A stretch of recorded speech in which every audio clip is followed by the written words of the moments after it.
میرے نبی پاک علیہ الصلوۃ والسلام کے غلام حضرت طارق بن عبداللہ رضی اللہ تعالیٰ عنہ فرماتے کلمہ پڑھنے سے پہلے ایک دفعہ ہمارا سارا قبیلہ تجارت کے لیے نکلا تھا، اور اس وقت منظر یہ ہوتا تھا کہ ہم اپنی عورتوں کو بھی ساتھ لے جاتے تھے۔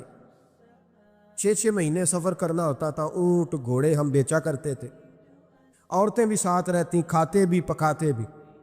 کہتے ایک سفر سے ہم واپس آ رہے تھے تو مدینے کے باہر صحرا میں ہم نے پڑاؤ کیا، اکیلے رسول پاک صلی اللہ علیہ وسلم، کہتے ہیں نبی پاک تنہا اکیلے، حضور نہ سیر کرتے کرتے ہمارے قافلے کے پاس سے گزرے، خیمے لگے تھے، پڑاؤ کیا، محبوب تشریف لے آئے۔ کہتے ہیں حضور سید عالم صلی اللہ تعالی وسلم تشریف لائے، کوئی قبیلے میں سے قافلے میں سے حضور کو جانتا نہیں تھا۔ ایک سرخ رنگ کا اونٹ تھا ہمارے سردار کا جو بکنے سے رہ گیا تھا، بڑا خوبصورت۔ کہتے ہیں نبی پاک کو پسند آ گیا۔ حضور پوچھنے لگے تم کون ہو؟ کہا جی مسافر ہے۔ کہاں سے آئے ہو؟ فلاں جگہ سے آئے ہیں۔ کس لیے آئے ہو؟ ہم تجارت کی غرض سے نکلے۔ اونٹ بیچو گے؟ بیچنا ہے۔ کتنے کا؟ سودا طے ہوا، اس نے کہا اتنے لینے، حضور نے کہا اتنے دینے، اب بات طے ہو گئی۔ کہتے ہیں لگام حضور نے پکڑی اور فرمانے لگے وہ سامنے میرا شہر ہے جس کا نام مدینہ، وہ میرا شہر ہے، میں ابھی مدینے جاتا ہوں، اپنے غلام کو بھیجتا ہوں اور تمہیں آ کے نا قیمت دے جاتا ہے۔ محبوب گھوڑے کی لگام تھا، اونٹ کی لگام تھا، میں نکیل تھا، میں اونٹ تھا سرخ رنگ کا۔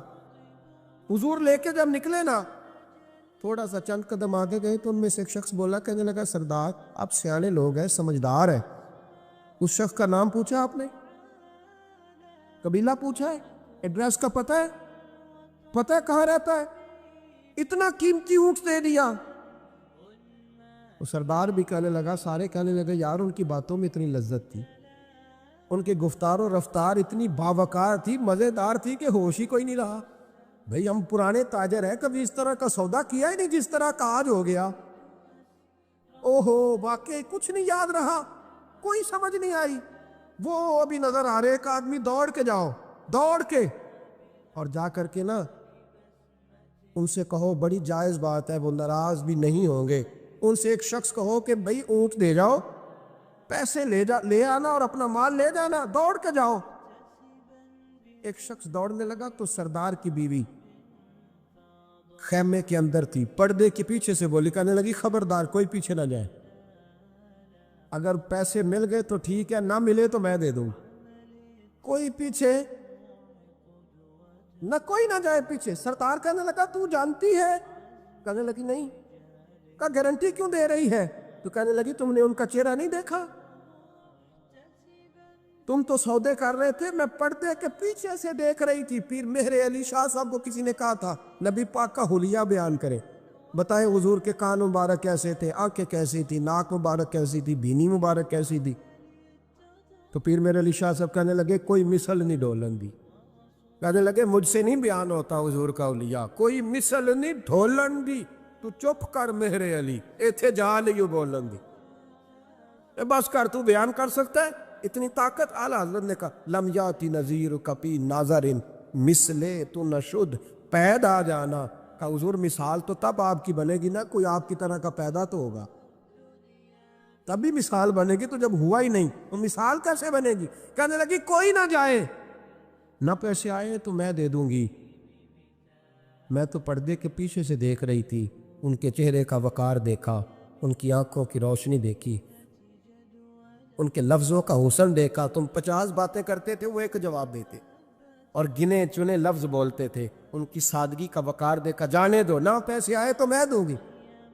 کہتے حضور گئے، تھوڑی دیر کے بعد ایک کالے رنگ کا حبشی غلام آیا، پیسے بھی پکڑے اور اپنی چادر میں نا کھجوریں باندھ کے تو پیچھے ڈالی ہوئی، اور دیہاتی لوگ پیچھے نہیں ڈال لیتے، کھجوریں ڈال کے پیچھے۔ کہتے ہیں وہ آئے اور ان کی آنے کا انداز بھی بڑا نرالا تھا۔ کہتے ہیں وہ جھومتے جھومتے اللہ کا ذکر کرتے، اللہ الصمد کرتے پہنچ گئے، اور آگے کہنے لگے تم سے میرے نبی نے اونٹ خریدا ہے؟ تم سے؟ کہا ہم سے خریدا ہے۔ کہنے لگے یہ تمہارے پیسے؟ اور پھر چادر کھول کے صحرا پہ بچھا دی، کہنے لگے یہ تمہارے پیسے، اور کھجوریں کھاؤ، میرے نبی نے تحفہ بھیجا ہے، کھاؤ، حضور نے تحفہ بھیجا ہے۔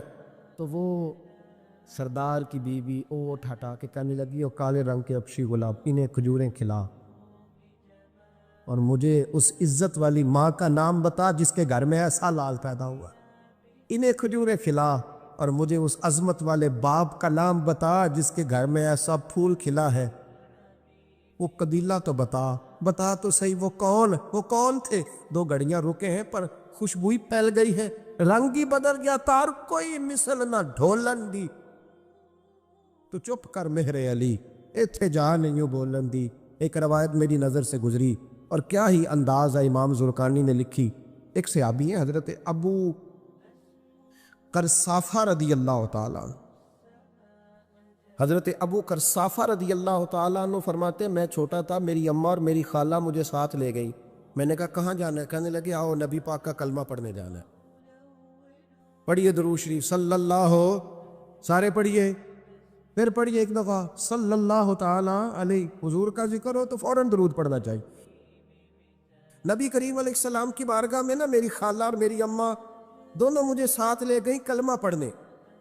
کہتے ہیں جب ہم حضور کی بارگاہ میں پہنچے، کلمہ پڑھا، واپس آئے تو میری اماں اور میری خالہ آپس میں بات کرنے لگیں۔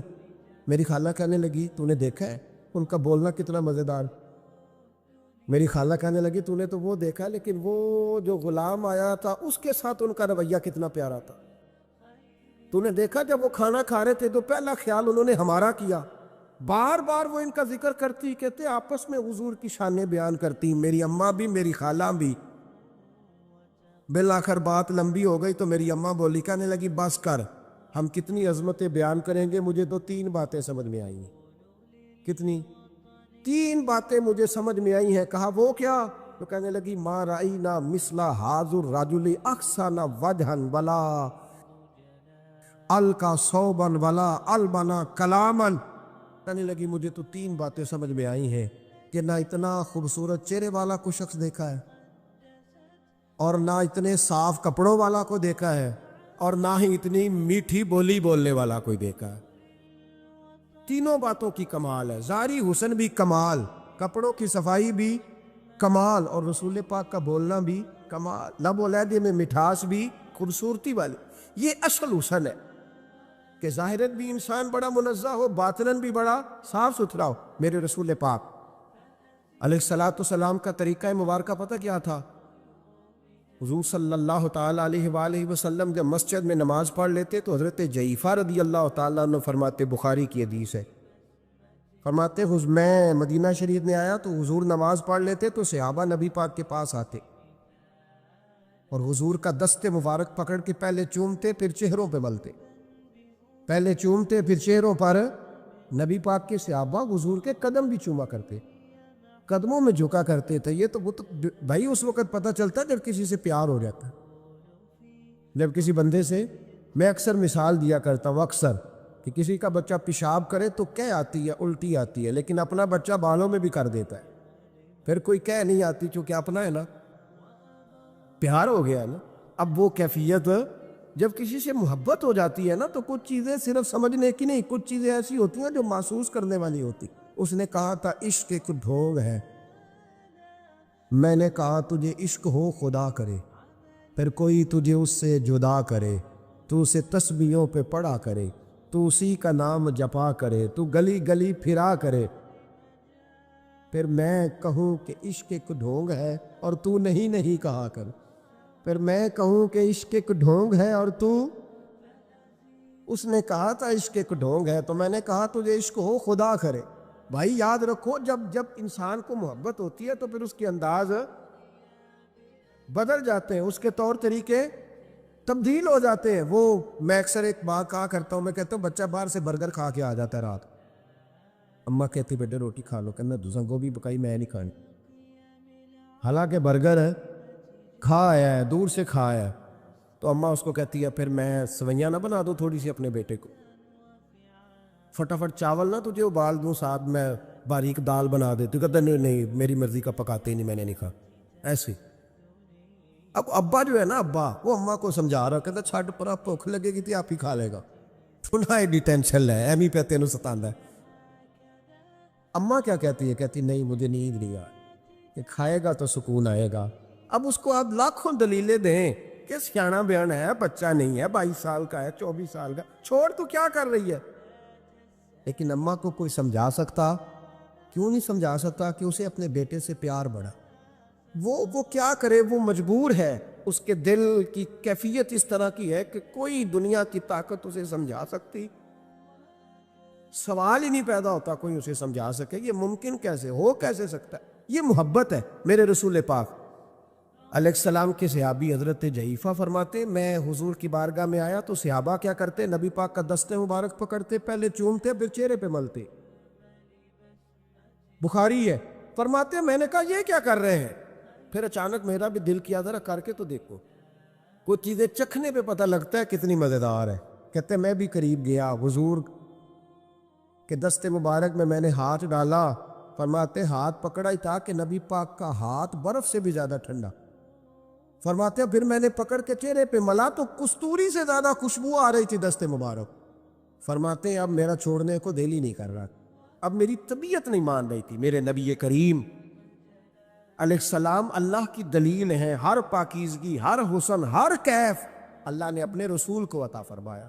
دنیا کی جتنی غلاظتیں تھیں جب کوئی حضور کے قریب جاتا تھا تو ساری غلاظتیں دور ہو جاتی۔ کما ارسلنا فیکم رسولا منکم یتلو علیکم آیاتنا ویزکیکم، اللہ فرماتے میرے محبوب تم پر میری آیتیں پڑھیں گے اور تمہیں پاک فرما دے، تمہاری ساری ناپاکیاں نبی پاک دور کر دے، ہر غلاظت تم سے دور ہٹ جائے۔ ایک صحابی ہے حضرت شیبہ بن عثمان رضی اللہ تعالی عنہ، وہ کہتے ہیں میرے والد کو اور میرے چچا کو مسلمانوں نے احد میں قتل کر دیا تھا، میرے دل میں بڑا غصہ تھا، بڑا جلال تھا کہ کبھی مجھے موقع ملے تو میں بدلہ لوں گا۔ کہتے فتح مکہ کے بعد نبی پاک علیہ السلام حوازن کی جنگ کے لیے نکلے، مجھے پتہ چلا حضور جا رہے ہیں تو میرے اندر شعلے بھڑک رہے تھے انتقام کے۔ روز میں منصوبہ بندی کرتا، پلاننگ کرتا کہ کسی طریقے سے میں ان تک پہنچوں گا اور بدلہ لوں گا۔ کہتے ہیں نبی کریم علیہ السلام نہ حوازن کے لیے پہنچ چکے تھے، فرماتے میں بھی جنگ میں جا کے شریک ہو گیا اور میں نے طریقہ اس طرح کا اختیار کیا کہ کسی طریقے میں حضور تک پہنچ جاؤں۔ سمجھ آ رہی ہے میری بات کی؟ نبی کریم علیہ السلام تک کسی طریقے پہنچ جاؤں۔ فرماتے ہیں لڑتے لڑتے، لڑائی کے 2 طریقے ہوتے تھے، کبھی تو ایسے ہوتا تھا کہ ایک دو آدمی مل کے آپس میں لڑتے تھے، پھر گمسان کا رن پڑتا تھا، گھمبیر ہو جاتی تھی جنگ، سمجھ نہیں آتی تھی تیر کہاں سے آیا، نیزہ کہاں سے آیا۔ فرماتے جب گمسان کا رن پڑا نا، مجھے موقع مل گیا، میں حضور کے قریب پہنچ گیا۔ حضرت شیبہ بن عثمان رضی اللہ تعالیٰ عنہ کہتے جب میں پہنچ گیا تو میں نے نا دیکھا کہ اب حضور کے قریب لوگ نہیں ہیں۔ فرماتے میں نے نا فوراً تلوار اٹھائی، تلوار اٹھا کے میں حضور کو معاذ اللہ شہید کرنے ہی لگا تھا کہ ایک نور چمکا حضور کے سامنے۔ پڑھیے درود صلی اللہ علیہ وسلم، کہتے ہیں ایک نور چمکا، اتنی تیزی تھی اس نور میں کہ میری آنکھیں بند ہو گئی، میرے ہاتھ سے تلوار گر گئی، آنکھیں چندھا گئی میری۔ فرماتے تلوار میرے ہاتھ سے چھوٹ گئی۔ اب جب وہ روشنی مدھم ہوئی نا تو میں نے دیکھا نبی پاک سامنے کھڑے مسکرا رہے ہیں۔ آپ نے میں نے کر دی، آپ نے سن لی، ذرا دیکھو تو صحیح، جو تلوار لہرائے اسے دیکھ کے بھی کبھی کو مسکرایا ہے؟ جس نے تلوار ہی لہرا دی، جو شہید کرنے ہی لگا تھا، پہنچ گیا تھا۔ لیکن یہ اخلاق میرے رسول پاک کا ہے صلی اللہ اعلیٰ حضرت فاضل بریلوی کا ایک شعر میں نے پڑھا، کئی کچھ چیزیں ایسی ہوتی ہیں جو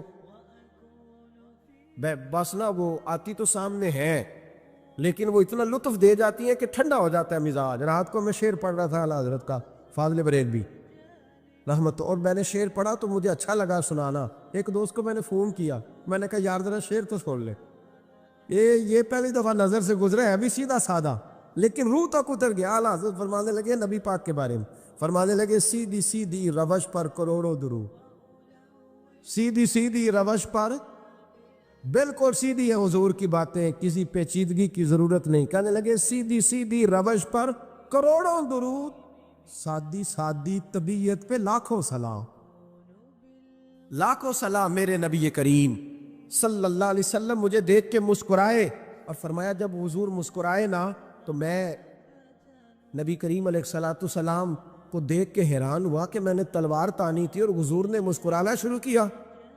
فرماتے اب حضور نے مجھے بلایا، آواز کے ساتھ نہیں بلایا، حضور نے اشارہ کیا یوں کر کے، فرمایا ادھر آؤ نا.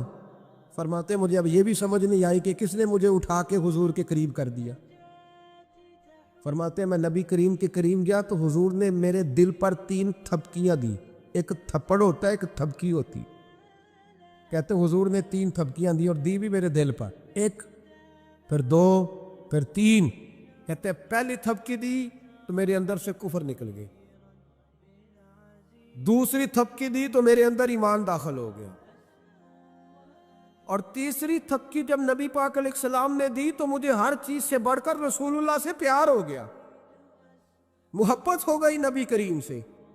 آپ فرماتے ہیں اب حضور نے نا فوراً میرے ہاتھ میں تلوار تھمائی، فرمایا پہلے تو ہمارے خلاف لڑ رہا تھا، تلوار پکڑ، اب ہماری طرف سے لڑ، تلوار پکڑ اور لڑ. آپ فرماتے ہیں میں اتنا لڑا کہ جو حضور کا دشمن سامنے آتا میں گلا کاٹ دیتا، جو آتا میں اس کے ٹکڑے کر دیتا. فرماتے ہیں پہلے میں باپ کا بدلہ لینے آیا تھا، اور اب میرا یہ حال ہے کہ اگر میرا باپ بھی سامنے آئے گا تو میں اس کا بھی گلا کاٹ دوں گا، لیکن حضور کے قریب کسی کو جانے نہیں دوں گا. حضرت شیبہ بن عثمان کہتے ہیں جنگ ختم ہو گئی، حضور خیمے میں گئے، میں بھی گیا. اب نبی پاک لوگوں سے باتیں کر رہے ہیں، حضور لوگوں سے باتیں کر رہے ہیں. میں ایک کونے میں بیٹھا سوچ رہا ہوں کہ میں تو بدلہ لینے آیا تھا، یہ میرے ساتھ ہوا کیا؟ حضور لوگوں سے باتیں کرتے جا رہے ہیں، میں سوچتا جا رہا ہوں کہ میں تو انتقام لینے آیا، یہ کیا معاملہ ہوا؟ کہتے محبوب نے اچانک میری طرف نظر اٹھائی اور فرمانے لگے شیبہ ایک ارادہ تو نے کیا تھا جو غلط تھا، اور ایک ارادہ میرے رب نے کیا ہے اور تیرے اوپر فضل فرما دیا ہے. فرماتے حضور نے اب مجھ سے فرمایا کوئی خواہش ہو تو بتاؤ، مانگ لو کچھ مانگنا ہے تو. میں نے عرض کی یا رسول اللہ میری بخشش کی دعا کر، بڑا میرا خوفناک ماضی ہے، میں اسلام کا بڑا دشمن رہا. کہتے میں نے دعا کے لیے کہا اور حضور پھر دوسرے لوگوں سے باتیں کرنے لگا، کبھی اس سے کبھی اس سے کبھی اس سے. میں سوچنے لگا کہ میری بات کا کوئی جواب ہی نہیں آیا. جب 2-3 بار میں نے سوچا تو میرے کریم نے پھر توجہ میری جانب کی اور فرمایا تو نے بخشش کی دعا کا کہا تھا، میں نے سن لیا ہے، رب کریم نے تیری بخشش فرما دی ہے، اللہ نے تجھے بخش دیا ہے، تیری خطائیں رب کریم نے معاف کر دی. نبی پاک کے دست مبارک کی برکت میں آپ کو سینکڑوں لوگ دکھاتا ہوں، سینکڑوں لوگ، بڑے دعوے سے کہہ رہا ہوں، 2 4 5 نہیں، سینکڑوں لوگ انہوں نے پردیس جا کے محنت کی، کمائیاں کی، لیکن اپنے دیس میں مسجد بنائی تو لوگوں کو کہا کہ علامہ صاحب، قاری صاحب، پیر صاحب، میں پیسے سارے دوں گا پر میرا نام نہ لے لو. میں نے کہا میں سینکڑوں لوگ دکھاتا ہوں، سینکڑوں لوگ محنت کی، جدوجہد کی، کوشش کی. یہ اسٹیج پہ بیٹھتے میری طرح کے وہ لوگ جو پیر صاحب، صوفی صاحب، علامہ صاحب ہوتے، لیکن میں سینکڑوں لوگوں کو جانتا ہوں جو محفل کا اشتہار اپنے ہاتھوں سے لگاتے، محفل والے دن جھاڑو بھی دیتے، لوگوں کو پیغام بھی دیتے. ان کا اشتہار پہ بھی نام کوئی نہیں، نقیب نے بھی نام نہیں لیا، وہ اسٹیج پہ بھی نہیں بیٹھے، لیکن جب محفل سج جاتی ہے، جب دنیا آ جاتی ہے، جب رسول پاک کا ذکر قروج پکڑتا ہے تو وہ دور کھڑے ہو کے کہہ رہے کتنی اچھی ہو گئی ہے میری محفل، کتنی اچھی ہو گئی ہے میری محفل. نہ کسی پیر نے نام لیا، نہ کسی مولوی نے لیا، نہ کسی نقیب نے لیا، نہ کسی نعت خواہ نے لیا، پر او میرے نبی کی محفلیں سجانے والوں، تمہارا نام کسی نے نہیں لیا، تمہاری فوٹو نہیں آئی، تمہارا اشتہار پہ نمبر نہیں لکھا گیا، اور جس رسول کے لیے تم نے یہ کام کیا اس نبی کو سارا ہی پتا ہے. وہ حبیب جانتے ہیں، وہ جانتے ہیں، انہیں خبر ہے کہ یہ وہ میرا دیوانہ ہے جو لوگوں کو دعوتیں دیتے، آؤ میں نے رسول پاک کی محفل سجانی، آؤ آؤ. آپ یقین کریں لوگ ہاتھ باندھ کے کہتے ہیں حضرت جی ٹائم دے دیں، دل کرتا ہے ذکر سرکار سجایا جائے. میرے بھائی یاد رکھو، فروغ محبت کی بات کرو، پیغام محبت کی بات کرو، محبت کی بولی بولو، محبت کا تذکرہ کرو، لوگوں کی اچھائیوں کا ذکر کرو، خوبیوں کا بیان کرو، چھوڑو نفرتیں، چھوڑو عداوتیں، آؤ واپس لوٹ آئیں بخاری مسلم پڑھو. میرے نبی پاک علیہ السلام نے فرمایا اپنا ایک بھائی اپنے گھر سے چلا تھا اپنے دوسرے بھائی کو ملنے. ایک تو ہے صحابی کا پیار، ایک تو ہے اہل بیت کا پیار، ایک اللہ کے ولی کا پیار. اپنے گھر سے چلا تھا وہ اپنے ایک بھائی سے ملنے. بخاری مسلم ہے. حضور فرماتے ہیں کہ رستے میں اسے فرشتہ ملا انسانی شکل میں. لوگ تو روز سفر کرتے ہیں پر فرشتے نہیں آتے. اللہ نے فرشتہ بھیجا انسانی شکل میں. کدھر جا رہے ہو میاں؟ کہنے لگا اپنے بھائی سے ملنے جا رہا ہوں. کہا اس کا تیرے اوپر کوئی احسان ہے؟ اس نے کہا نہیں. تو کیوں ملنے جا رہے ہو؟ سننا ہو یارو، یہ میری بات نہیں، یہ مدینے والے رسول کی زبان اطہر سے نکلا ہے. فرمایا کہاں جا رہے ہو؟ اس نے کہا میں جا رہا ہوں بھائی سے ملنے. کوئی احسان ہے؟ کوئی نہیں. کوئی لین دین کا معاملہ ہے؟ کوئی نہیں. کیوں ملنے جا رہے ہو؟ کیوں؟ وہ کہنے لگا اس لیے ملنے جا رہا ہوں کہ وہ بھی اللہ کا حضر ہے. میں رب کا بندہ سمجھ کے، اللہ کا بندہ سمجھ میں کہتا ہوں او پیران عظام، تم نے اگر دھوکے کی پگڑیاں باندھی اور تم نے اگر فراڈ کے جبے پہنے، تم نے اگر جھوٹ کے پلندے باندھے تو وہ تمہارا معاملہ ہے. لیکن جو تمہیں رب کا بندہ سمجھ کے ملنے آئے گا وہ اجر حاصل کر لے گا. وہ اللہ کی بارگاہ سے نواز دیا جائے گا. وہ تو اللہ کا بندہ سمجھ کے آیا نا. اسے تو نہیں پتا جبے کے نیچے کیا ہے، اسے نہیں پتا بڑی پگڑی کے نیچے کیا ہے. مدینے والے محبوب فرمانے لگے وہ فرشتہ آیا اور آ کر کے اس سے کہنے لگا اللہ کی رضا کے لیے ملنے جا رہے ہو؟ اس نے کہا ہاں. کہنے لگا سنو پھر میں انسان نہیں، میں فرشتہ ہوں، مجھے رب نے بھیجا ہے. اور آپ فرماتے ہیں جس طرح تم دونوں میری رضا کے لیے آپس میں محبت کرتے ہو نا، اللہ تم دونوں سے محبت فرماتا ہے. اللہ تم دونوں سے محبت، تھوڑا تھوڑا فروغ محبت، تھوڑا تھوڑا پیار. بیٹے سے بھی پیار، بیٹی سے بھی، بھائی سے بھی پیار. بھائی بھی پیارے ہوتے، بڑے پیارے ہوتے. یہ بھائی پائیاں دیاں باہماں ہوندے. کبھی سگے بھائی سے بھی پیار، کبھی کسی دوست سے بھی پیار. اماں کے پیروں تلے بھی جنت ہے، لیکن باپ بھی جوانی لٹا دیتا ہے. ابا سے بھی پیار، کبھی کبھی اس کو بھی کہنا کہ میرا دل کرتا ہے میں تیرے پیر دباؤں، آج دل کرتا ہے زیتون کے تیل کے ساتھ تیرے سر کی مالش کر. ان سے بھی تھوڑا فروغ محبت، تھوڑا پیار. کبھی ویسے ہی چل نکلنا، ویسے ہی، اور کہنا کہ آج میں نا مدینے والے رسول کی امت کی نوکری کرنے نکلا ہوا. پیار بن. اور پھر جب پیار آئے نا، نبی پاک تھا. میں آپ کو ایک بات بتاؤں، ہم سنی بھی نا تھوڑے تھوڑے خشک ہوتے جا رہے. نعت پڑھنے والوں کا ذوق اگر خراب ہوا ہے تو ناراض نہ ہونا سننے والوں کا بھی ہو گیا. اب نعت ہم ذائقے سے سنتے ہی نہیں، ہمارا وہ رنگ ہی نہیں، وہ کیفیت ہی نہیں، نعت کے ساتھ ہماری وہ دلچسپی نہیں. ہم بھی چاہتے ہیں مجھے موٹا موٹا مسئلہ سناؤ، اور یارو میرے نبی کی شانیں سنا کرو، حضور کے معراج کی بات بھی سنا کرو، میلاد کی بات بھی سنا کرو. اور جب کوئی مدینے والے محبوب کا غلام حضور کے حسن کا ذکر کرے تو پھر بھی تازے ہو کے سنا کرو. جب معجزات بیان ہو تو شوق سے سنا کرو. اپنے بچوں کو بتایا کرو کہ ہمیں شان والا رسول اللہ نے دیا ہے. نبی پاک کے حسن کا، جمال کا، اخلاق کا، کردار کا، ہنسنے کا، بولنے کا، بات کرنے کا، بانٹنے کا، سخاوت کا، عطا کا، کرم کا، جمال کا، فیض کا، غلاموں سے پیار کرنے کا، کسی کو نوازنے کا. میرے رسول پاک علیہ السلام کا یہ تذکرہ یاد کرو، یہ لوگوں کو سنایا کرو، لوگوں کو بتایا کرو کہ جب وہ آمنہ کی گود میں تھے تو پھر بھی بڑے پیارے تھے، جب حلیمہ کے بیڑے میں تھے پھر بھی بڑے پیارے تھے، جب وہ معراج پہ گئے تو پھر بھی بڑی شان تھی، جب سیدہ خدیجہ الکبریٰ کے بستر نور پہ تھے پھر بھی بڑی شان والے تھے. لوگوں کو بتایا کرو کہ مدینے والے رسول جب سیدہ عائشہ سے باتیں کرتے تھے کرم تب بھی بڑا تھا، اور جب حضور غار ثور میں تھے شان تب بھی بڑی تھی، جب بدر میں آئے تو دلیر تب بھی بڑے تھے، جب احد میں آئے تو درگزر تب بھی بڑا تھا.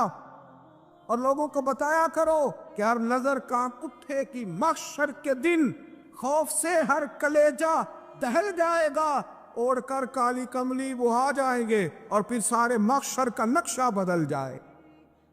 اوڑھ کر کالی کملی وہ آ جائیں گے اور اعلیٰ حضرت فرماتے ہیں، دیکھو اعلیٰ حضرت کا کہتے ہیں، فاضل بریلوی فرماتے ہیں کاش محشر میں جب ان کی آمد ہوا ہو، کہتا ہے میرا دل کرتا ہے سب نے ہاتھ باندھے ہوئے، کاش محشر میں جب ان کی آمد ہو اور بھیجے سب ان کی شوکت پہ لاکھوں سلام۔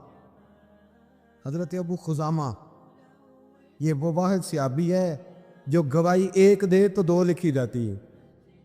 حضرت ابو خزامہ کہتے ہیں نبی پاک صلی اللہ علیہ وسلم نے نا گھوڑا خریدا ایک یہودی سے، پتہ محبت کی بات دیکھو، حضور تھے یا وہ یہودی تھا، سیاستہ میں حدیث، تو نبی پاک صلی اللہ علیہ وسلم گھر چلے جائے، فرمایا پیسے لا کے دیتا ہوں، پیچھے سے یہودیوں نے کہا تو نے سستا بیچ دیا ہے۔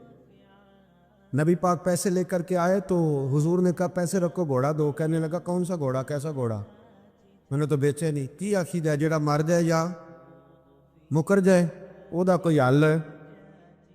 اس نے کہا کون سا گھوڑا، حضور نے فرمایا گھوڑا تو نے بیچا میں نے خریدا، پیسے رکھ، کہنے لگا کوئی گواہ ہے تو دے، ایک بندہ بھی کہہ دے، اب گواہی کون دے، وہاں تو تھا ہی کوئی نہیں، رش لگ گیا، اپنے بیگانے سب جمع ہو گئے، حضرت ابو خزامہ پیچھے کھڑے تھے، دونوں ہاتھ اونچے کر دیے، کہنے لگے سونیا میں گواہی دیتے، میں دیتا ہوں نا گواہی، میں دیتا ہوں گواہی، جب بات کر دی تو یہودی کی بات پوری ہو گئی، نبی پاک صلی اللہ تعالی وسلم نے پیسے دیے، گھوڑا لیا، سب لوگ چلے گئے، چونکہ اس نے کہا تھا ایک بندہ کہہ دے تو دے دیتا ہوں، حضور نے سیدنا بلال حبشی سے کہا گھوڑا لے جا گھر، اور شارحین نے لکھا ہے، شارحین نے کہ نبی پاک نا لوگ چلے گئے تو حضور نے نا حضرت خزیمہ کے یوں گلے میں ہاتھ ڈالا، اور حضور ساتھ ساتھ جل رہے ہیں، ساتھ ساتھ، اور مسکرا کے فرمانے لگے یار تو نے تو دیکھا ہی نہیں تھا، اور گواہی کیسے دے دی، تو تے تھا ہی نہیں، گواہی نہ علماء میں پھسا سانو، تو یار دی گل سنا سانو، اور تے علم دا سکہ نہیں چلدا جتھے عشق حران دا ڈیرا ہے۔ نبی پاک صلی اللہ علیہ وسلم نے فرمایا ابو خزامہ تو تھا ہی نہیں، تو گواہی کیسے دے دی، چلتے چلتے کہا، جناب ابو خزامہ ٹھہر گئے، حضور کی رک گئے، غور سے سرکار کا چہرہ دیکھا، عرض کرنے لگے سونیا کیا کہا، میں وہاں تھا نہیں، میں نے دیکھا نہیں تو گواہی دے دی، کیا جملہ ہے، کیا شان ہے، کیا ایمان ہے، کیا قوت ہے۔ عرض کرنے لگے یا رسول اللہ میں نے تو رب بھی نہیں دیکھا، میں نے کو دیکھا، تو نے کہا وہ ہے تو میں نے کہا ہے، تو نے کہا مالک ہے تو میں نے کہا وہ مالک ہے، تو نے کہا خالق ہے تو میں نے کہا وہ خالق ہے، تو نے کہا اس نے تجھے پیدا کیا ہے تو میں نے کہا ٹھیک ہو گیا، تو نے کہا سجدہ کر تو میں نے کیا، تو نے کہا اس کا ذکر کر تو میں نے کیا، تو نے کہا یہ اس کی کتاب ہے پڑھ تو میں نے پڑھی، تو جب تیرے کہنے پہ میں اتنی بڑی شے مان گیا ہوں تو گھوڑا تو چیز ہی کوئی بھی،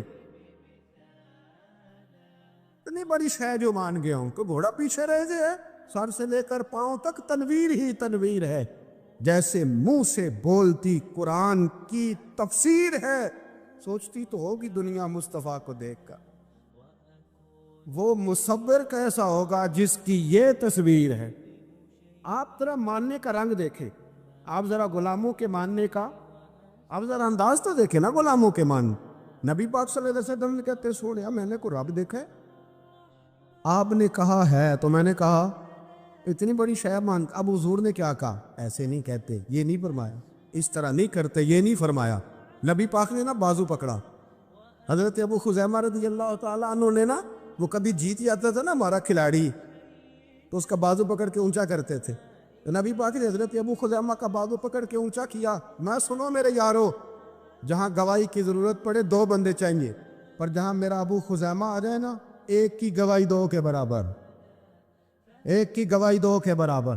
میرے بھائی محبوب کی محبت کوئی معمولی بات ہے، رسول پاک کا پیار آپ اس کو ہلکی بات جانتے؟ سنو، یہاں لوگ کہہ دیتے ہیں میں نے اتنے سال لگائے غلامی میں، حضرت صہیب ابن سنان، حضرت صہیب ابن سنان رومی مکے سے نکلے مدینے جانے کے لیے، ابو جہل نے روک لیا، کہنے لگے نہیں جانے دے، آپ فرمانے لگے ایک سودا کرتے ہو میرے ساتھ، نے کہا وہ کیا، فرمایا تمہیں پتہ ہے نا میں بڑا مالدار آدمی ہوں، نے کہا جی ہاں، فرمانے لگے مدینے میں نے جانا ہے، میں نے ٹھان لے لی، وہ سنا تھا کہ آستانہ یار دور ہے، پر ہم نے یہ ٹھان لی تھی کہ جانا ضرور ہے، اور موقوف طور پر ہی نہیں جلوائے دید کچھ، ہوش اڑ گئے جہاں پر وہیں کوہ طور ہے، بس ہوش اڑ گئے جہاں پر وہیں کوہ طور ہے۔ تو آپ فرمانے لگے میں نے مدینے تو جانا ہے، اگر روکو گے تو میں پھر تلوار نکالوں گا، ٹوٹ گئی تو تیر نکالوں گا، ختم ہو گئے تو نیزہ چلاؤں گا، اور مدینے میں جا کے رہوں گا۔ جنوں ویکھ کے ٹھر دیاں اکھیاں نے، جنوں ویکھ کے ٹھر دا سینہ ہے، ربا تیری ساری خدائی چ ایک ہی تے شہر مدینہ ہے، اور میں جانا میں نے ضرور ہے، یہ پاک ہے، سودا کر لو۔ ابو جہل کہنے لگا جی کیا سودا؟ آپ فرمانے لگے تو پتہ ہے نا میرے پاس بڑا مال ہے، پتہ ہے نا میرے پاس بڑا کچھ ہے۔ اس نے کہا ہاں۔ فرمانے لگے سارا لے لو۔ ابو جہل کہنے لگا یعنی سارا؟ آپ نے فرمایا سارا، جیبیں خالی کر دی، جیبیں خالی کر دی، ہر چیز اتار کے دے دی، گھوڑے پہ جو کجاوا تھا نا وہ بھی اتار کے دے دیا۔ حضرت صہیب ابن سنان کہتے ہیں میں سارا کچھ دے کے نا، سارا کچھ دے کے، سارا کچھ دے مدینے پہنچا۔ رسول کریم کی زیارت ہوئی، جو لفظ نبی پاک نے کہے وہ بڑے انوکھے ہیں۔ فرمایا صہیب تو نے جو تجارت کی ہے نا، تو نے مال دے کے رب رسول کو راضی کر لیا ہے، تجارت لفظ بڑے قابل غور ہیں۔ حضور فرمانے لگے تو نے جو تجارت کی ہے نا، مال دے کے اللہ رسول کو راضی کر لیا ہے۔ فرمایا تجارت تو نے کی ہے پر کوئی مہنگا سودا نہیں کیا، اور تو نے تو سستے میں خرید لی، عرض ہے تو نے کوئی مہنگا سودا